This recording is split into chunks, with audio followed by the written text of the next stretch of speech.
ಆಸ್ಟ್ರೇಲಿಯಾದಲ್ಲಿ ಇತಿಹಾಸ ನಿರ್ಮಿಸಿದ ರಿಷಬ್ ಪಂತ್. ಎಲ್ಲರಿಗೂ ಟೊಪ್ಪಿ ಕನ್ನಡ TV ಯೂಟ್ಯೂಬ್ ಚಾನಲ್ಗೆ ಸುಸ್ವಾಗತ ಅಂತ ಹೇಳ್ತೇವೆ. ಶುರು ಮಾಡೋದಕ್ಕಿಂತ ಮೊದಲು ಯಾರೆಲ್ಲ ನಮ್ಮ ಯೂಟ್ಯೂಬ್ ಚಾನಲ್ ಮೊದಲು ನೋಡ್ತಿದ್ರಿ ಅವರೆಲ್ಲರೂ ಸಬ್ಸ್ಕ್ರೈಬ್ ಮಾಡ್ಕೊಳ್ಳಿ ಮತ್ತು ಅಲ್ಲೇ ಪಕ್ಕದಲ್ಲಿರೋ ಬೆಲ್ ಐಕಾನ್ ಪ್ರೆಸ್ ಮಾಡಿ. ಪರ್ತ್ನಲ್ಲಿ ನಡೆಯುತ್ತಿರುವ ಆಸ್ಟ್ರೇಲಿಯಾದ ವಿರುದ್ಧದ ಮೊದಲ ಟೆಸ್ಟ್ ಪಂದ್ಯದ ಮೂಲಕ ರಿಷಬ್ ಪಂತ್ ಹೊಸ ಇತಿಹಾಸ ನಿರ್ಮಿಸಿದ್ದಾರೆ. ಅದು ಕೂಡ 40 ವರ್ಷಗಳ ಹಳೆಯ ದಾಖಲೆಯನ್ನು ಅಳಿಸಿ ಹಾಕುವ ಮೂಲಕ ಎಂಬುದು ವಿಶೇಷ.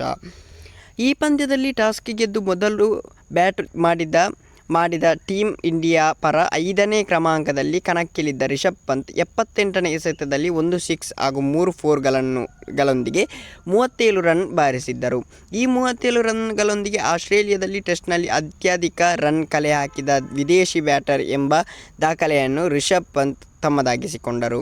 ಇದಕ್ಕೂ ಮುನ್ನ ಈ ದಾಖಲೆ ಇಂಗ್ಲೆಂಡ್ ತಂಡದ ಮಾಜಿ wicket keeper batter Alan Knott ಹೆಸರಿನಲ್ಲಿತ್ತು. ಆಸ್ಟ್ರೇಲಿಯಾದಲ್ಲಿ 22 ಟೆಸ್ಟ್ ಇನ್ನಿಂಗ್ಸ್ ಆಡಿರುವ ಇಂಗ್ಲೆಂಡ್ನ ಅಲೆನ್ ನಾಟ್ 33.84ರ ಸರಾಸರಿಯಲ್ಲಿ ಒಟ್ಟು 643 ರನ್ ಕಲೆ ಹಾಕಿದ್ದಾರೆ. ಈ ಮೂಲಕ ಆಸ್ಟ್ರೇಲಿಯಾದ ಪಿಚ್ನಲ್ಲಿ ಅತ್ಯಧಿಕ